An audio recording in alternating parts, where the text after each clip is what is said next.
안녕하십니까. 모두가 형제이지 않더냐의 박문수입니다. 전 세계적으로 정치인은 인기 없는 직업 가운데 하나입니다. 정치의 신뢰도 바닥입니다.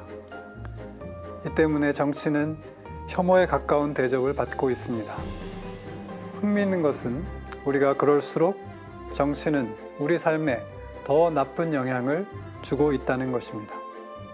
정치는 그 사회의 자원을 효율적으로 배분하고 이해관계자들의 소통을 촉진하여 공동체의 평화를 가져오는 일입니다. 제대로만 작동한다면 정치인은 개인이 할 수 있는 일의 10,000배, 많게는 수십만 배의 일을 할 수 있습니다. 이런 정치인은 예술가와 장인에 가깝습니다. 이런 정치인은 자신의 소명을 따라 약자를 돌보고 공동선에 기여하는 따뜻한 정치를 할 수 있습니다. 이런 정치와 정치인은 세상의 평화에도 기여합니다.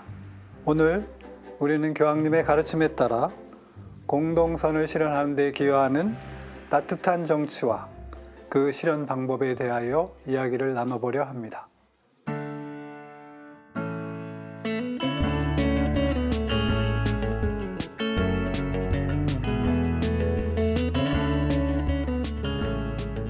네, 함께 하실 분들 인사 나눠주시죠. 안녕하십니까. 니콜라 스녀입니다. 안녕하세요. 정답인 멜라니아입니다. 안녕하십니까. 박통호 안드레아 신부입니다. 네, 반갑습니다. 나와주셔서 반갑습니다. 감사합니다. 오늘 주제가 따뜻한 정치인데 그동안 정치가 아마 따뜻하다고 생각하지는 않으셨을 것 같아요. 그런데 그 평소에 아마 이 따뜻하다고 느끼지 못했던 이유가 있을 것이고 또 교황님이 굳이 따뜻한 정치가 돼야 한다고 말씀하셨을 때는 어떤 그 필요가 있었다고 생각이 들어요. 그래서 우리 각자가 가지고 있었던 정치에 대한 생각, 또 따뜻한 정치의 방향, 뭐 이런 것들도 한번 생각해 보시면 좋겠어요. 그래서 각자 가진 생각 한번 나눠보실까요? 우리 수녀님, 네. 그렇게 따뜻하게 느끼십니까? 저는 개인적으로 그렇게 정치에 무슨 관심이 있거나 크게 생각하는 사람은 아닌데요. 요 근래에는 국제 정세나 아니면 우리나라 상황에서도 이렇게 정치인들이 이토록이나 유명해지고 수없이 화제되는 경우가 역사 이래 있었을까 싶은 생각? 따뜻한 정치 그러면 정말 사람을 보듬는 그런 정치라여야 된다고 생각을 하는데요. 요즘 작금의 사태를 보면 그들끼리의 정치라는 느낌이 들어요. 그게 좀 마음이 아픈 것 같아요. 왜냐하면 그들끼리가 아니라 우리를 위한 거잖아요. 국민을 위한 이런 생각이 듭니다. 그래서 위임과 대리의 문제라고 하는데 국민은 권한을 위임했는데 그 대리하는 사람들이 위임한 사람들의 말을 잘 안 듣는 거죠. 다민 씨는 어떠세요? 일단은 정치에 대한 느낌이 당연히 따뜻하진 않고 좀 부정적인 게 큰 것 같아요. 우리 일상에서 쓰는 말도 저 친구 너무 정치적이야 라고 하면 되게 뒤에서 뭔가 조장을 일삼고 또 세력 다툼이나 어떤 이권을 위해 뭔가 싸우는 그런 느낌이 있는데 실제 현실 정치에 대한 감각도 조금 부정적인 어떤 우리가 모르는 권리를 위해 자기네들끼리 결탁하고 있을 것 같은 그런 느낌을 좀 주는 것 같아요. 그리고 뭔가 따뜻한 정치라면 그러면 어떤 느낌일까라고 한다면 역시 좀 사람을 돕는 구체적인 현실을 개선할 수 있는 좀 그런 정치가 떠오르는 것 같습니다. 신부님은 어떠세요? 몇 년 전에 이제 복음의 기쁨에서 프란치스코 교황께서는 이제 우리는 혼이 있는 영혼이 있는 정치인을 찾아내야 합니다. 이런 표현을 쓰셨거든요. 찾아내야 되는 거예요? 그렇죠. 그냥 있는 게 아니고. 이제 있을 수 있으나 그게 이제 잘 파묻힐 몰라서. 수 있죠. 워낙 조금 전에 두 분 말씀하신 것처럼 정치가 시민들에게 혐오의 언어가 되고 음모의 대상이 돼 이렇게 이제 인상이 지어지게 되면 그런 그 영혼이 있는 정치인이 설 수 있는 기댈 수 있는 터가 그만큼 좁다는 뜻이겠으나 그러니까 아마 교황께서는 영혼이 있는 정치인, 영혼이 있는 교사, 영혼이 있는 의료인들을 찾아내서 그분들이 막 활동할 수 있도록 우리가 지지가 돼야 된다. 뭐 이런 취지로 저는 이해를 했거든요. 그러면 누가 영원히 있는 정치인이고 어떤 것이 따뜻한 정치일까? 아무래도 교회는 이제 두 분 말씀하신 것처럼 또 세 분 말씀하신 것처럼 권한을 위임한 주권자겠죠. 근데 저는 한 걸음 더 나가야 된다고 생각해요. 왜냐하면 그분들도 매일 말씀하시기를 나는 국민을 위해서만 일한다고 하거든요.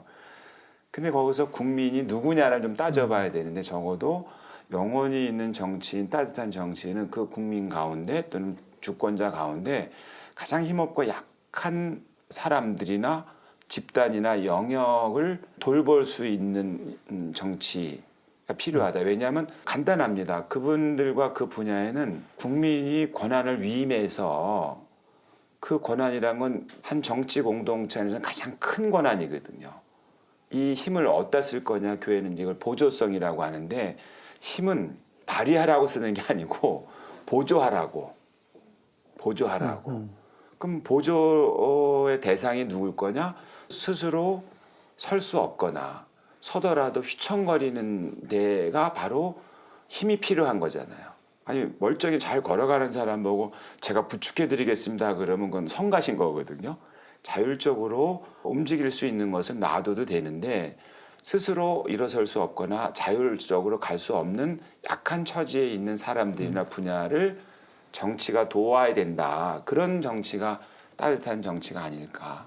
혹시 다빈 씨는 그런 정치인의 따뜻한 정치인의 사례가 꼭 우리나라가 아니어도 생각하는 분이 계실까요? 어떤 분이 떠올라요? 따뜻한 정치하면? 너무 슬프게도 이렇게 대본에 떠오르는 사람이 이거 없네요. 안타깝네. 네. 그래요? 그러면 뭐 이런 건 있을 것 같아요. 저는 그 예술에 관심이 많으니까 그 베네수엘라에 그 빈민가 어린이들을 위한 오케스트라를 했던 기획이 있었거든요. 그런데 그 친구들이 대부분은 마약을 하고 막 그런 환경에서 자랄 수밖에 없는 아이들이었는데 그 시에서 지원을 해서 아이들을 위한 오케스트라를 만들고 그 오케스트라 출신의 굉장히 유명한 세계적인 지휘자도 있죠. 두다멜. 네네. 두다멜이죠? 그런 식은 정말로 좀 따뜻한 뭐 정치의 일환이 아닐까라는 생각은 드네요. 수님 혹시 기억나는 분 계세요? 저는 세종대왕 그렇지, 그분도 정말 요즘 묵백성을 기준으로는 위해서 정치인이지. 묵백성을 위해서 정말 좀 더 쉽게 업무를 할 수 있도록 너무나 유명한 일하지만 그다음에 장영실이나 이런 과학 분야인데 천민을 발탁해서 쓸 수 있는 정도의 용기 그런 분들이 지금도 어딘가 계시겠죠. 정치하시는 분들 중에. 근데 미디어가 계속 안 좋은 면들을 대두시켜서 저희가 잘 모를 수도 있겠다는 생각도 들어요. 근데 오늘의 미디어는 안 좋은 부분을 부각시킨다는 관점도 있지만 미디어 자체가 정쟁에 뛰어들었다. 미디어는 좋은 정치, 따뜻한 정치를 이끌어가기 위해서 시민에게 윤리적 정보를 줄 책임이 있는 분야거든요. 근데 윤리적 정보라는 건 이른바 객관적 정보, 진리인데 그 진실을 사회에서 벌어진 일을 미디어가 한 번 더 가공해서 자기네들의 편의에 따라서 그를 시민들에게 전달한다는 얘기는 자기네들도 이 정쟁에 뛰어들었다 이런 뜻이죠.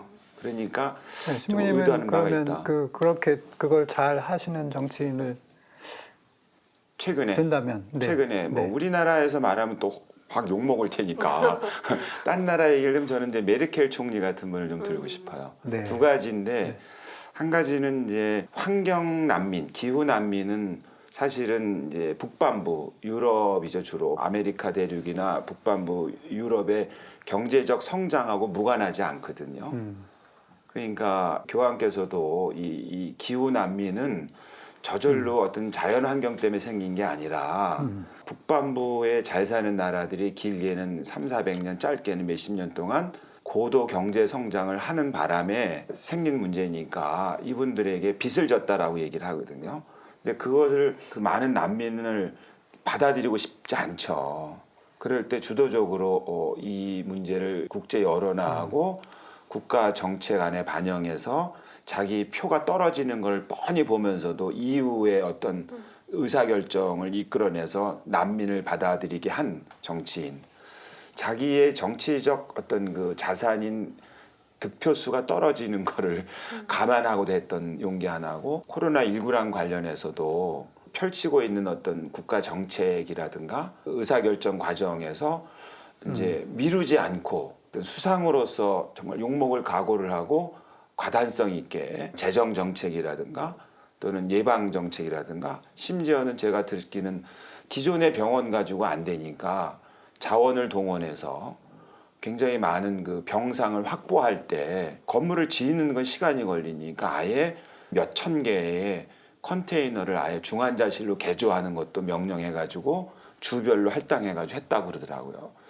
그걸 이제 의사결정이 만약에 뭐 차근차근 이렇게 됐으면 제일 좋으나, 위기의 상황에서 욕먹을 각오를 하고 그러나 국민의 건강을 생각해서라도 그렇게 조치를 취하는 거, 근데 그런 거는 저는 참 필요했다. 그런 점에서는 본받을 만한 정치인이다, 이렇게 좀 봅니다. 네, 대체로 이제 독일도 그렇고 북유럽의 정치인들이 열심히 하고, 네네. 그다음에 이게 권력인지 아니면 정말 공무원처럼 이렇게 열심히 일 하는 것들을 보면 우리 사회에서 보는 정치하고는 굉장히 질적으로 다르다. 그러니까 저희도 시선을 넓혀서 보면 굉장히 많은 좋은 정치의 사례들이 있을 수 있다라고 하는 정도로 우리가 정리해 보면 좋겠습니다. 그러면 이 따뜻한 정치에 대해서 모든 형제라는 회칙에서 우리 교황님은 어떻게 가르치고 계시는지 신부님 한번 정리해 봐 주시겠습니까?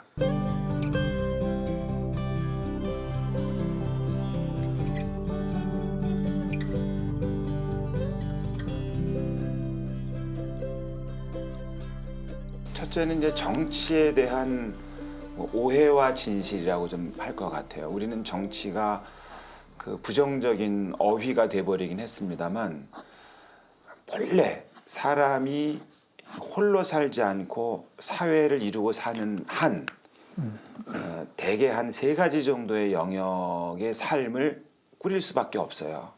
정치의 영역, 경제의 영역, 문화의 영역, 이렇게 말하거든요. 그러니까 사람이 사회를 구성하는 한 그 사이에 질서가 반드시 필요하죠. 삶은 질서이고 관계인데, 이 질서와 관계를 잘 조절하는 임무, 기능은 당연히 정치의 기능이고, 이 삶의 물질적 조건을 좀 더 풍요롭게 해서 삶의 질을 개선하는 영역을 우리는 경제 영역이라고 말하고, 이 관계 혹은 이 사회가 그 깊은 바닥에 가지고 있는 인간관, 세상에 관한 가치, 열망, 이런 것들을 담고 있거든요. 이것들을 표출하는 영역을 문화 영역이라 그래요. 그러니까 이 정치의 영역과 경제 영역과 문화의 영역은 한 사회가 존재하는 한, 건강하게 존재하려면 세 영역이 잘 갖춰져야 되거든요. 그런데 이제 옛날에는, 근대 이전에는 이 세 영역을 이른바 귀족 계급이 독점했던 거죠. 그래서 주로 경제 영역이나 정치 영역이나 교육 영역, 문화 영역이나 종교 영역을 이제 왕을 보필하는 귀족들이 이제 점유했고, 거기에 이제 지시하고 명령하는 대로 평민과 천민은 따르기만 했던 거죠. 근데 이게 세상이 세월이 지나면서 이른바 근대로 넘어가면서 이 민에 의한 민주주의죠. 그러니까 그 for the people, of the people, by the people 이거 있지 않습니까? 근대라고 말할 때는 이 사회의 주인이 누구냐 할 때, 그전에는 왕과 귀족이었다면 근대로 넘어갔더니 사회의 주인이 누구냐 할 때 민인 거죠. 민. 그럼 민의 정치, 민의 경제, 민의 문화를 함양하고 질서를 잘 만들어주고, 그리고 물질적 조건을 잘 개선하는 임무를 누구한테 맡겼냐면 가버먼트한테 맡긴 거죠. 정부에게. 그러니까 정부에서는 여러 부처가 있어가지고 이 부분을 하는 거거든요. 근데 이 역할을 주로 맡는 것이 이제 정치 영역이다라고 보는 거죠. 그래서 우리는 인권을 말할 때 첫 번째 인권으로 자유권을 말할 때 자유권 안에 시민권을 우선 말하고, 그 다음에 정치권을 말할 때 정치권에서 대표적으로 참정권을 말해서 이 사회를, 질서를, 사회의 물질적 조건을, 사회 문화적 조건을 잘 꾸려갈 수 있는 집단을 우리가 참정권, 투표해가지고 뽑아가지고 그 정당이 됐든 지배자가 됐든 맡기는 거거든요.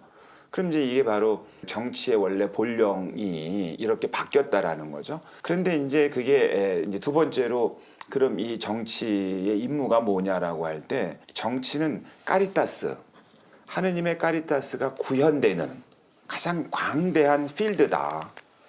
아까 사회자님이 처음 시작할 때 좋은 정치를 하게 되면 굉장히 많은 사람이 더 나아가서 시대를 뛰어넘어서 그 후대에까지 선익을 가져다 줄 수 있는 거예요. 인간의 존엄한 삶이 가능할 기회가 그만큼 높아지고 사회 질서가 그만큼 잘 잡혀질 가능성이 있는 거죠. 그러니까 교회는 그렇기 때문에 정치를 고상한 소명이라고도 말하고, 심지어 프란치스코는 정치를 평화의 아트 또는 평화의 건축술이라고까지 이 얘기를 하는 것이죠. 그러니까 정치는 본래의 그 좋은 가치와 의미를 빨리 회복하기를 바라는 게 교회의 진정한 바람입니다. 대신 2차 바티칸 공의회 때 선언한 게 현세 사물 질서의 자율성이에요. 정치에도 그 정치 메커니즘이 있거든요. 경제에도 고유의 메커니즘이 있고 문화에도 고유의 메커니즘이 있는데, 이 고유의 메커니즘과 질서를 우리 교회는 하느님이 주셨다는 거예요. 그럼 우리 교회는 뭐 하냐면 이 정치와 협력하고 대화해서, 교회는 경제와 대화하고 협력해서, 교회는 문화와 대화하고 협력해서 인간의 존엄함과 공동선이 실현하는 길이 무엇인지를 서로 머리를 맞대고 찾고 협력해야 된다고 말하는 겁니다. 한 걸음 더 나아가서 아무리 대화하고 협력하고 정치가 잘하고 종교가 잘해도 경제가 잘해도 사회 안에서는 역사가 완성되기 전까지는 사회적인 약자가 있을 수밖에 없고, 사회적으로 취약한 분야가 있을 수 있고, 심지어는 최근에 프란치스코는 이 사람과 사회를 중심으로 생각하다 보니까 자연도 아주 약한 존재라고 봐야 되는 거죠. 그렇다면 이제 좋은 정치란 뭐냐? 좋은 정치는 정치와 경제와 문화의 그 기본 질서들, 좋은 질서들을 잘 조절하고 조합해서, 또 교회는 종교적으로 윤리 도덕적으로 기여를 해서 힘없고 약한 사람과 힘없고 약한 분야, 그게 경제에서도 약한 분야가 있고 정치에서도 약한 소수자가 있고 문화에서도 소외자가 있고 또 자연도 약한 존재로 내몰릴 수 있는데, 좋은 정치란 이런 모든 것들을 고려해서 사회적으로 약한 존재, 약한 분야를 어떻게 돌볼 것이냐에 심혈을 기울이는 정치를 우리 교회는 좋은 정치라고 이렇게 얘기를 한다고 할 수 있죠. 좋은 정치가 따뜻한 정치인 거죠? 그럼요. 네네. 그러니까 네. 굿 착한 사마리아인 사람 있지 않습니까? 프라텔리 투티 이 모든 형제에서는 굿 폴리틱스도 나오고 굿 폴리티션, 그러니까 착한 사마리아인, 착한 정치, 착한 정치인 얘기도 나오는 거죠. 그러니까 착한 사마리아인이 한 게 강도 당하고 상처 입은 사람을 일으켜 세운 거잖아요. 그거를 이제 정치에다가 그대로 이렇게 적용을 하죠. 네, 감사합니다, 신부님. 이 같은 정치는 원래 이렇게 좋은 기능을 가지고 있는 것이고, 제대로만 작동이 된다면 많은 사람을 이롭게 하는 네네. 아트, 그런 아트죠. 표현되면 네, 아트. 예술이 되는 것인데, 근데 예술이라는 거는 예술가는 각고의 노력에 번뇌에 고민에 밤을 새움에 플러스 뭐가 있습니까? 아주 용기 있고 선도적인 자발적인 창의성. 그러니까 기존의 관행에 머물지 않고 새로움을 추구하되 그 새로움이 무모함이 아니라 사회적인 약자를 돌보려는 창의성. 그리고 이제 건축술이라는 것은 굉장히 많은 요소들을 어떻게 하나로 모으느냐, 아름다운 건물로 만드냐라는 것도 굉장한 노력이 필요한 거거든요. 창의성도 네. 필요하고. 그러니까 우리 교회의 가르침대로라면 사실 이제 공동선이라는 것이 공리주의에서 말하는 다수의 이익이 아니고, 소외되는 사람이 없이 이제 골고루 온기가 미치는, 겨울이라면 이 따뜻한 것이 미치는 것이 이제 공동선인데, 그것을 위해서 실현하고자 하는, 정치가 실현하고자 하는 것이 결국은 공동선을 위한 것이다. 그 공동선을 실현하는 것이 따뜻한 정치고 좋은 정치라고 네. 하는 말씀으로 요약이 될 것 같습니다.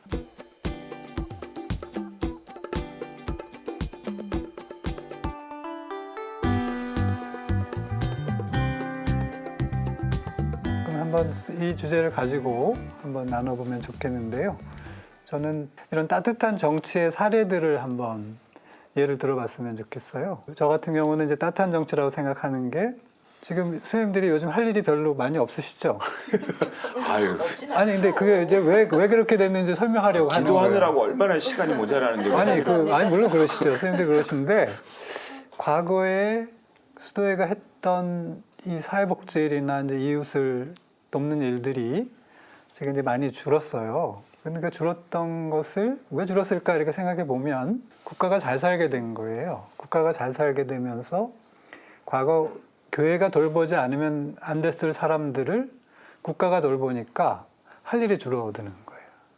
그러면 사회복지가 그거죠. 그렇죠. 그러니까 선생님들이 그 가난한 사람들이 없어졌으면 좋겠다고 기도를 많이 하셨을 거 아니에요. 이분들이 더 이상 가난을 고통받지 않게 해달라고 매일 기도하셨을 텐데 그 기도를 좋은 정치가 들어서 많은 사람들이 우리가 그렇게 애쓰지 않아도 국가가 잘 살게 돼서 국가의 복지 정책을 통해서 돌보게 되면 그러니까 이런 것도 하나의 따뜻한 정치가 된다고 말할 수 있지 않을까 싶거든요. 수현님은 어떤 좋은 따뜻한 정치가 있을까요?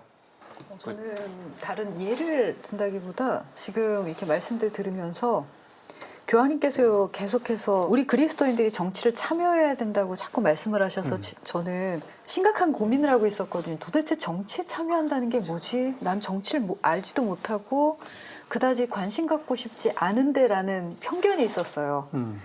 그런데 정치에 참여한다 지금 이야기들을 들으면서 정말 중요한 곳, 가난한 곳에 애덕, 그 까리타스를 베푸는 것, 그게 정치에 참여하는 일이라면 작은 것에서부터 연대해서 큰 덩어리, 국가까지도 움직일 수 있도록 끊임없이 그리스도인으로 다가가고 함께 해나가는, 그래서 좀 확장될 수 있도록 자극을 주는 것도 정치 참여겠구나.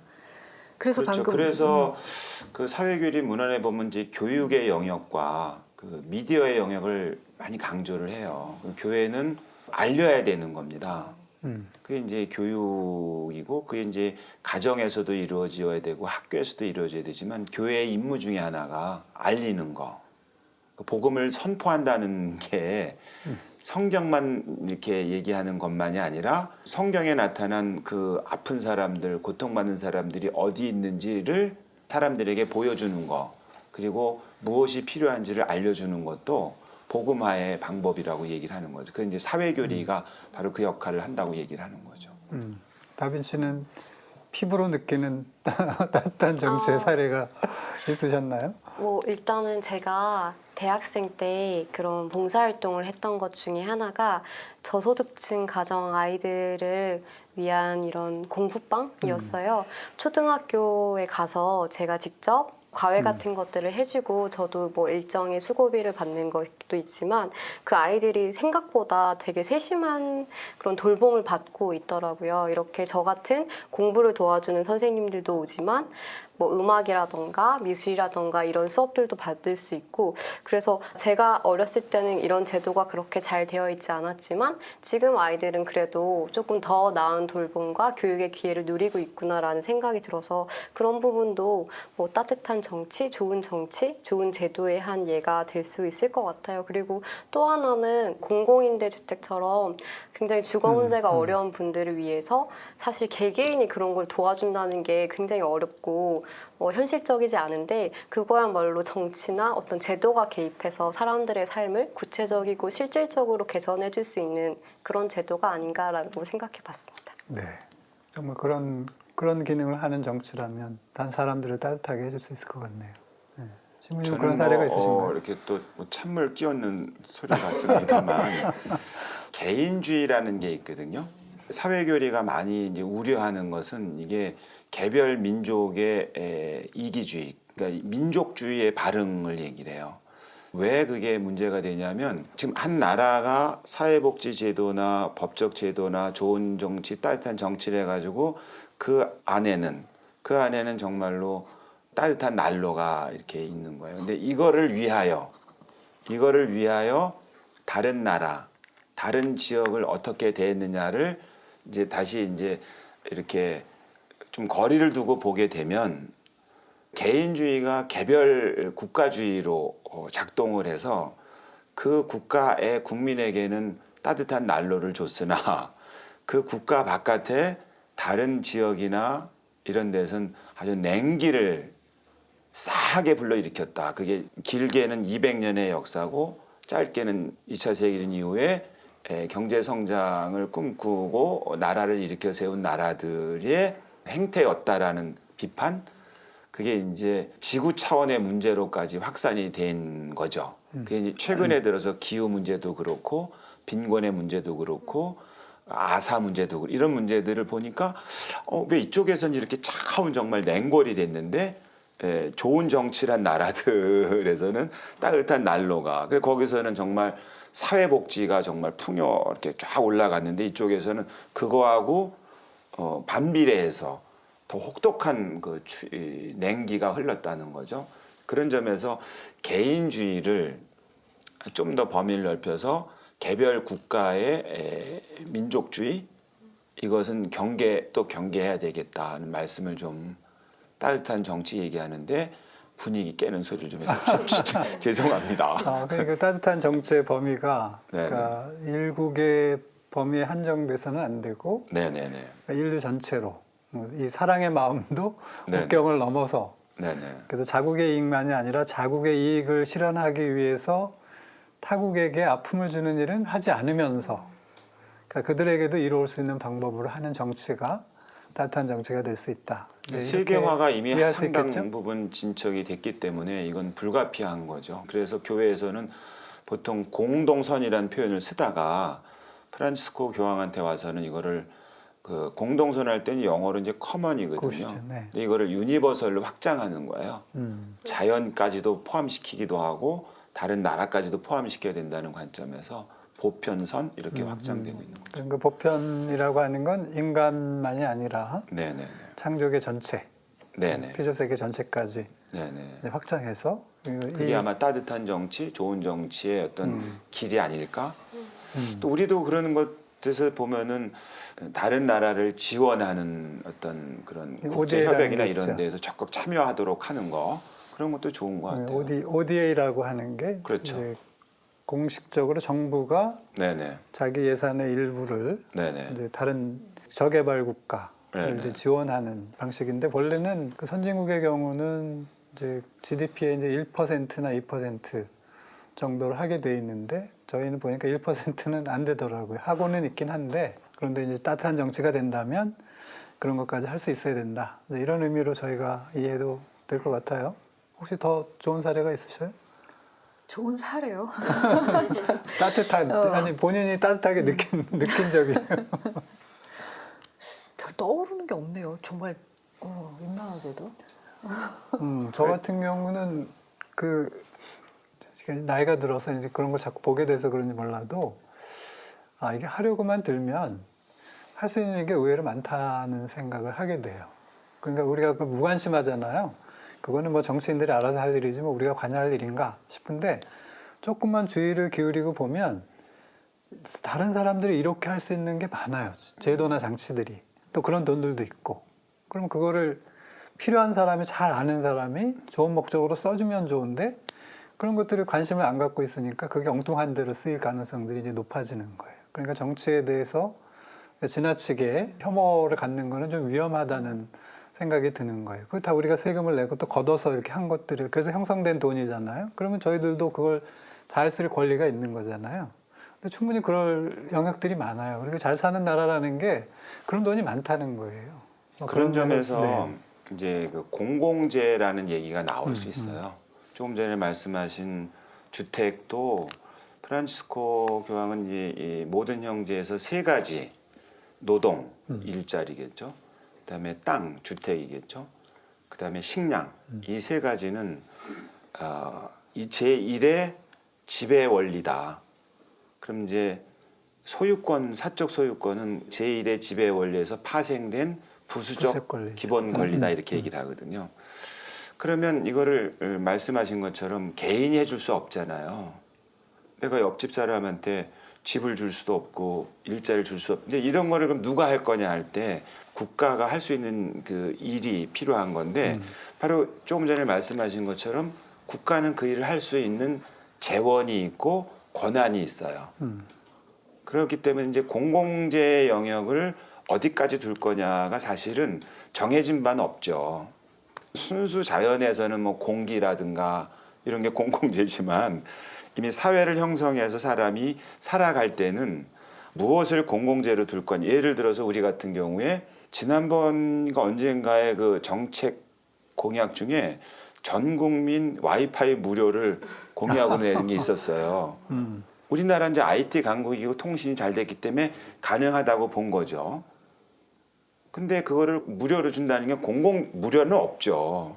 어딘가 돈은 들어가는데 세금으로 그거를 주겠다는 거지. 세금에서 쓴다는 거니까 그걸 공공의 영역으로 둘 거냐 말 거냐거든요. 뭐 그런 거라든가 예를 들면 지금 고등학교 2학년 정도까지는 무상으로 한다든가. 이제 국가 예산으로 교육이 이루어진다든지 이런 건 이제 그 정도까지는 공공의 영역을 둔 거니까 도로, 철도, 통신 최근에 들어서 이제 코로나19랑 관련해서 의료 체계 그러니까 과연 어디까지가 공공재냐? 국민건강보험제도는 공공재인데 병원과 관련해서는 아닌 거잖아요. 그러니까 코로나19랑 관련해 가지고 지금 이게 취약하다는 게 여실히 드러난 거거든요. 그런 점에서는 이제 국가가 따뜻한 정치를 통해서 국민의 특히 약하고 힘든 사람들의 삶의 질을 어디까지 보호해 줄 거냐라는 건 한 사회가 합의할 문제거든요. 여기서 합의를 하기 위해서 중요한 것은 제대로 된 정보를 시민이 알고 있어야 되는 거죠. 그래야 객관적으로 평가하고 판단해서 내가 의사결정할 수 있는데 이 부분은 누가 할 거냐. 대부분의 경우는 지식사회 내지는 미디어가 하는데 우리 사회에서 지식사회는 대학을 대표하는 데가 산업의 영역으로 편입이 돼버리고 미디어 영역이 정쟁에 뛰어들거나 또는 산업의 영역으로 좌우가 되게 되면 올바르고 객관적인 진실에 담보한 정보가 시민 사이에 없게 되겠죠. 그럼 그런 상황에서는 이제 논쟁만 생기고 정쟁만 생기고 그 올바른 길을 나가기 어려워질 수 있죠. 이런 그 과정들이 있다고 생각합니다. 그래서 공공재에 관한 영역을 어디까지 둘 거냐가 아마 좋은 정치, 따뜻한 정치를 가늠하는 기준도 될 수 있는데 거기에 절대적으로 필요한 조건이 바로 미디어 환경이라는 것이 또 하나의 또 난제로 남아 있는 거죠. 네. 자연스럽게 그럼 이 따뜻한 정치를 어떻게 가능하게 만들 것인가 라고 하는 쪽으로 저희가 주제가 좀 옮겨왔어요. 자연스럽게 신부님이 그렇게 말씀하시는 바람에. 그러면 저희가 오늘 뭐 따뜻한 정치를 얘기하게 된 마당에 한번 이제 그 해법까지 어떻게 하면 따뜻한 정치를 가능하게 할지도 한번 이야기를 나눠보겠습니다. 수녀님 혹시 따뜻한 정치가 가능하게 만들려면 신부님은 지금 이제 미디어 환경이 바뀌어야 된다라고 하셨는데 저는 좀 일리가 있다고 생각하는 것이 사실 대부분의 미디어가 안 좋은 소식을 전하잖아요. 그러니까 뉴스라고 하는 게 신기한 것이지 좋은 것을 전하는 게 아니에요. 그런데 교황님도 이제 말씀하신 것 같은데 그 회칙에서 왜 그런 모범 사례들, 좋은 사례들이 많잖아요. 그리고 이 세상에는 안 좋은 일도 있지만 좋은 사람들이 많으니까 유지가 되는 거잖아요. 그러니까 만약에 예를 들면 100명 중에 악인이 100명, 10명 있다고 하면 그 사회가 유지될까요? 저는 불가능하다고 생각하거든요. 그런데 이 사회가 유지되고 있고 그래도 우리가 건강하게 조금 안전하게 살 수 있는 것은 또 100명 중에 98명 이런 분들은 건강하게 건전하게 살아가기 때문에 이게 가능한 거거든요. 근데 자꾸 미디어를 보면 착시 현상을 일으키는 거예요. 이게 모든 게 다 문제인 것처럼 이렇게 보이는데 그냥 앞으로 이제 미디어를 잘 저희들이 주의 깊게 보고 모니터링을 좀 해야 되겠다 생각이 들었습니다. 선생님은 어떠세요? 전 얘기 들으면서 어떤 큰 거대 조직하고 우리가 대화하는 방법이 미디어인 거잖아요. 그런 의미에서 저는 나라가 예전에 신문고처럼 국민청원제 하면서 이렇게 소통하려고 노력하는 거 이런 것들 또한 좋은 몫이라고 생각을 해요. 그 대신 정말 정직하고 그다음에 좀 진정성 있게 정보를 저희가 받아야 거기에서 정말 민중의 소리가 제대로 모아지는데 그럴 수 있도록 끊임없이 우리가 먼저 뭔가를 좀 제대로 알아야 하지 않을까? 근데 그럴 수 있는 방법이 뭐가 있을까요? 미디어가 그렇게 전해주는 걸 무방비하게 받잖아요. 그런 걸 식별할 수 공부하는 있는 분야가 거. 그러니까 미디어 리터러시라고 네. 미디어도 그 리터러시가 필요한 거예요. 해독 능력이 필요해요. 현대 사회에서 아까 시민님 말씀하셨지만 미디어는 이미 정쟁의 도구가 됐고 그리고 스스로 이데올로기를 선택했어요. 그렇기 때문에 그걸 잘 가려내기가 쉽지 않습니다. 그리고 자사의 이익을 위해서 어떤 부분들은 좀 우리의 팩트 체크가 필요할 정도로 왜곡이 되는 경우들이 많이 있어서 그래서 그렇게 미디어가 어떻게 작동하는가, 그것은 어떻게 만들어지는가, 이제 그런 교육이 필요한 거죠. 뭐 교황님이 교육이 필요하다고 말씀하셨는데 그렇죠. 그런 것도 이제 포함되지 않을까 싶네요. 저 같은 경우는 시민들 개개인의 어떤 각성이랄까요? 직접 어떻게 정치가 이루어지고 있는지 관심을 갖고 포기하지 않는 것. 말씀하신 것처럼 정치 혐오가 심각하잖아요. 그리고 솔직히 저도 뉴스 별로 보고 싶지 않고 이제 너무나 지치고 뭐 좀 피로하다라는 생각이 많이 들어서 관심이 잘 안 가는데 그럼에도 불구하고 이 사람들이 우리가 위임한 권리를 잘 행사하고 있는지 일을 제대로 하고 있는지 끊임없이 감시하기를 포기하지 않는 것 그렇게 적극적으로 모니터링하고 참여하는 것 그런 것이 하나 있을 것 같고 또 다른 하나는 저희가 정말로 따뜻한 정치를 원한다면 우리가 원하는 정치는 이런 모습이다라는 것을 계속 알리고 보여줘야 한다고 생각해요. 그래서 정치인들에게도 다양한 방식을 통해서 우리가 원하는 정책, 우리가 원하는 제도는 이런 것입니다. 먼저 제시하고 길을 보여주는 그런 굉장히 적극적인 형태의 참여도 하나의 방법이 될 수 있지 않을까라는 생각이 듭니다.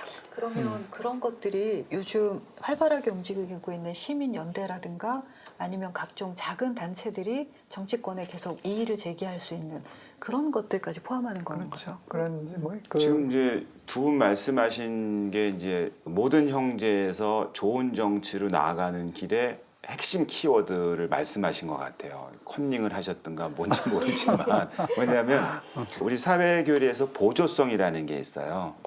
그러니까 상위의 기구가 하위의 기구가 있고 개별 있지 않습니까? 편의상.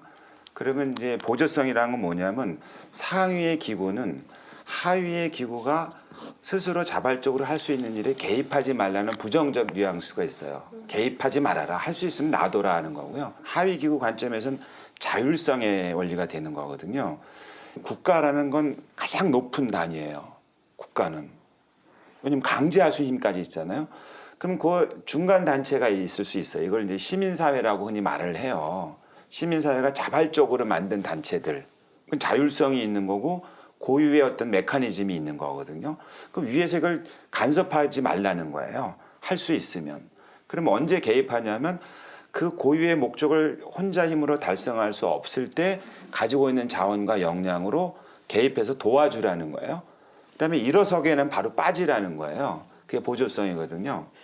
그래서 좋은 정치를 위한 좋은 제도를 만들기 위한 길로 이 모든 형제에서는 바로 소셜 포이트, 영어 발음이 나빠서 죄송합니다만 사회 차원의 시인이라고 할 만한 대중운동, 그러니까 시민들끼리 자발적으로 모여서 지향하는 바가 있겠죠. 뭐 언론을 향해서든 경제 활동을 위해서든 문화 활동을 위해서든 또 정치를 뭐 감시하든 간에 말이죠. 이런 분들이 있어요. 뭐 주거 환경을 개선하기 위해서든 또는 사회적 약자를 돕기 위해서 이런 시민사회 내에서 곳곳에서 시민들이 서로 결합해서 그 지향을 가지고 모인 단체들의 무브먼트, 운동, 움직임들 이것을 프란치스코는 아주 문학적으로 빗대서 마치 한 편의 시가 여러 시어들이 모여가지고 아주 아름다운 시가 하나가 되듯이 이분들이 바로 소셜 포이트다, 사회적 시인들이라고 하면서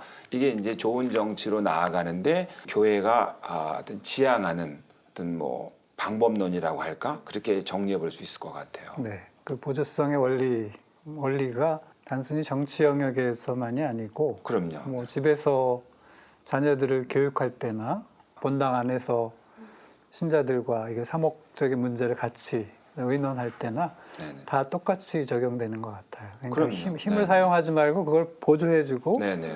계속 남아있으면 간섭하게 되니까 좀 빠지라는 거 아니에요? 네네네. 그래서 자율적으로 성장하도록 네네. 도와주라는 그래야 것이니까. 개별 인간의 존엄함도 보장이 되고 공동성, 개별 집단의 어떤 그 선익도 보존이 되는 거고 더 나아가서는 이게 점점 결합이 돼서 연대하게 되면 큰 선이 하나로 이렇게 형성돼 가는 거라고 보는 거죠. 네. 그러니까 정치가 저희가 생각하는 것처럼 혐오의 대상이 되어서는 안 되고 교황님이 제시해 주신 것처럼 공동의 선을 위해서 보편적인 선을 위해서 훌륭한 도구가 되게 하기 위해서는 우리의 적극적인 협조가 필요한 거죠. 협조와 참여. 예, 그렇죠. 협조와 참여. 그러니까 저희 협조라고 할 때는 이제 우리가 당연히 네네네. 뭐 하느님만 일하시게 하는 게 아니라 저희도 같이 일을 해야 이게 맞춰서 가는 거니까. 그렇죠. 그래서 지금 참여. 말씀하신 것처럼 정치 얘기할 때 하느님이 표현하자면 그 워커예요. 노동자세요. 세상의 질서를 잘 가꾸기 위해서는데 우리 사람은 누구냐면 어떻게 불림받았냐면 동료 노동자로 불림을 받은 거예요. 하느님하고 코워커로. 그러면 우리 국회도 또는 이제 지자체에 있는 단체장님들이나 또는 이제 공무원들도 굉장히 많은 분들이 이제 가톨릭 신자시잖아요. 제가 보니까 그냥 인구 가운데 신자 비율은 그리 높지 않은데 뭐 11% 정도 되지만 그쪽으로 올라가면 뭐 국회의원 올라가면 이게 20%가 넘어요. 그러니까 굉장히 사회적 역할을 하기 좋은 분들이라는 거예요. 이제 이런 큰 역할을 지금 저희가 생각하는 교황님의 가르침이나 사회교리의 가르침에 따라서 가톨릭 신자들이 움직여 준다면 뭐 따뜻한 정치를 그래도 꽤 많이 실현할 수 있다고 보거든요. 우리 가톨릭 신자 정치인들한테 뭐 하실 말씀 없으세요? 저 얘기 이렇게 들으면서요. 베네딕토 16세 교황님께서 이런 표현을 쓰셨었어요. 아름다움의 길에 동참하도록 그 애덕을 실천할 때 모든 사람들이 그 아름다움의 길에 동참하도록 해라. 왜 이 얘기가 생각이 났냐면 사회적 시인이라는 표현을 이제 이번 교황님이 프란치스코 교황님이 쓰셨다는 얘기를 들으면서 시라는 건 노골적이지 않잖아요. 그러면 우리가 아름다움의 길에 동참하는 것도 정치 아니면 지금 이 상황들을 우리다운 상징성으로 하나의 단어가 돼서 거기에 참여하는 거. 그렇다면 신자 정치인들은 당신들이 정말 보다 더 적극적으로 아름다우려는 길을 닦아줄 수도 있는 그런 역량을 갖고 그것을 위임받은 분들이니까 좀 재밌는 얘기겠지만 그분들이 다니는 본당에서부터 보다 더 신앙에 철저할 수 있도록 저희 신앙인들이 같이 도와줄 수 있는 거 아닐까요? 그렇죠. 그분들이 본당에 다니실 거 아니에요. 잘 나오시겠죠. 그렇죠. 그럼 본당에서 그걸 배워갈 수 있도록 도와줄 수 있는 거. 그럼 신부님들의 역할이 중요하네. 저희 일반 이제 신자분들끼리도 문제는 뭐냔 말이죠. 네. 조금 전에 말씀하신 것처럼 그 신앙과 생활을 분리하는 데 익숙하다는 거예요. 정말 열심히 나오시거든요. 왜냐면 이분들이 성당 안 나오시면 다음 선거 때 별로 안 좋기 때문에 엄청 훌륭한 신앙 활동을 해요. 근데 요구되는 거는 그게 아니고 그렇게 해서 하느님의 어떤 말씀을 이렇게 잡섰으면 그걸 이분들은 자기 정치 활동에서 펼쳐야 된단 말입니다. 그렇죠. 제도를 만들 그게 때 내가 어떤 법안을 했다 할 때 이 법안이 누구에게 도움되는가가 누구에게 힘이 되는가의 관점이 힘없고 약한 사람에게 도움이 되는가 아니면 소수의 몇몇 특정 이해 집단에게 도움이 되는가 이게 기준이 되는 거거든요. 근데 우리 같은 경우는 이걸 구별해가지고 성당에 열심히 나오면 신앙생활을 잘 안 되는 거예요. 신앙은 어땠는지 모르지만 생활은 다른 거예요. 신앙과 생활이 어떻게 일치할 수 있게 나도 그렇고 함께 도와줄 수 있을까를 그러니까 고민하는 게 정치인은 정치참여일까? 자신의 정치 활동을 통해서 그 신앙을 증거해야 된다는 거예요. 네. 그러니까 그게 이제 평신도 사도직의 본령이죠. 네네. 그러니까 우리 평신도들의 영역은 일차적인 영역은 세상과 가정이고. 근데 세상은 자꾸 관심 안 두고 가정에만 관심을 두니까 갖고 세상은 어지러운데 가정은 보금자리가 되겠어요. 네, 그러니까 그것을 일치시켜 나가는 것이 앞으로 신자 정치인들의 과제이기도 하고 또 저희 뭐 신자들도 마찬가지죠. 그게 정치는 정치인들의 영역이다라고 해서 나몰라라 할 것이 아니라 제대로 감시하고 또 감독하고 또 필요한 것은 요구하고. 근데 민주주의라는 게 정치를 내가 해야 되고 경제도 내가 해야 되고 문화도 내가 해야 되는데 바쁘고 힘들고 하니까 대리인을 내세운 거거든요. 근데 우리는 거꾸로 대리인한테 마치 너무 많은 걸 맡겨놨죠. 해가지고 대리인이 하라는 대로 시키는, 그러니까 이게 전근대죠. 말하자면 형식은 근대인데 사고 구조, 행위 양식, 그다음에 생각은 아직도 봉건적인데 남아 있는 거죠. 정치하는 사람들이 내가 시키는 대로 해야 되는데 거꾸로 정치하는 사람한테 우리를 지시하는, 그거는 전근대죠. 네. 그래서 저희는 아마 이제 이렇게 두 가지 주제로 이렇게 이야기를 나눠봤는데, 이 따뜻한 정치가 불가능한 일이 아니다. 충분히 가능한 일이고, 특히 우린 신자 정치인뿐만이 아니고 우리 신자분들도 조금만 관심을 기울이면 따뜻한 정치가 될 수 있도록 충분히 기여할 수 있다. 라고 하는 것이 오늘 저희의 이야기의 결론이라 할 수 있겠습니다. 오늘 이렇게 이야기를 나누면서 우리 묵상하면서 함께 다른 우리 교우분들과 나눌 수 있는 그 주제를 한마디씩 이렇게 던져주시고 짧게 묵상해 보겠습니다. 우리 신부님부터 해주실까요? 이 자리에서 한번 말씀드렸는데요. 정치는 사람이면서 동시에 그 행위로 다리를 놓는다거나 또는 사회 제도를 개선함으로써 굉장히 많은 사람에게 품위 있는 삶을 할 기회를 제공해 준다는 점에서는 굉장히 훌륭한 기회, 하느님의 초대장을 받은 분들이거든요. 그래서 복음의 회칙에서는 이 정치인의 이 활동을 두고 하느님의 어떤 그 소환장이고 거기에 잘 응답하면 정말로 하느님 앞에서 훌륭한 그 라이센스를 받는다, 이런 표현을 써요. 그래서 우리의 그 정치인들이 좀 더 분발해서 사회적인 약자와 사회에서 약한 부분에 대해서 마음 써주기를, 마음 씀씀이, 그 사마리아 사람이 강도당한 사람을 보고 가엾은 마음이 들은 것처럼 우리 정치인들 마음에 그런 시선, 그런 따뜻한 마음을 갖도록 그렇게 좀 하느님께 청해 봅니다.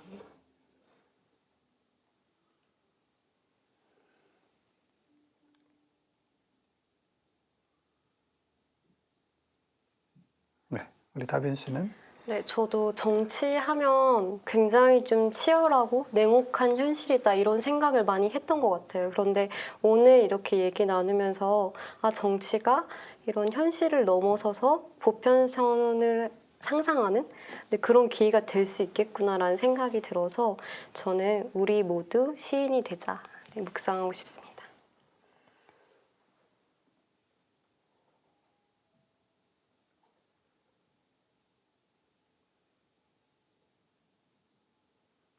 네, 수녀님은? 저는 정치가 정치인의 것이 아니라 그리스도인의 모든 과제, 의무이구나. 내가 정치에 관심을 갖는 건 수녀로서 불온하거나 하지 않아야 될 일이 아니라 가장 적극적으로 애덕게 참여하는 일이구나 라는 의미에서 정치에 올바른 관심을 갖자라는 생각을 했습니다.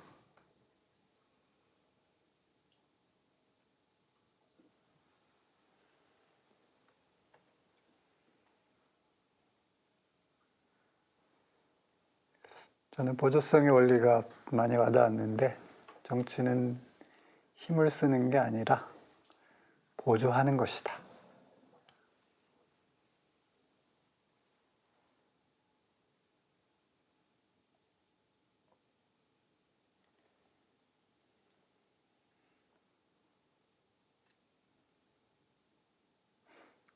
네, 우리 시청자 여러분, 오늘 따뜻한 정치에 대해서 이야기를 나눠봤는데, 우리 따뜻한 정치에 대해서 많이 이해가 되셨나요? 그동안 저희는 정치는 멀리할 것으로 생각해 왔는데, 교황님께서는 이 정치가 중요하고 또 우리의 참여와 관심이 필요한 주제라고 말씀하십니다. 그래서 이제 앞으로 저희도 오늘 이야기를 나눈 것 들으신 바에서 깨달으신 것처럼 조금 더 관심을 가지고 이 정치가 좀 더 따뜻하게 많은 사람들을 이롭게 할 수 있도록 참 참여를 해야 할 것 같습니다. 자, 그러면 오늘 따뜻한 정치 가능한가? 우리는 가능하다고 결론을 내렸고 더 가능하게 만들어 보자고 우리 한번 결심했습니다. 다음 주에 뵙겠습니다. 감사합니다.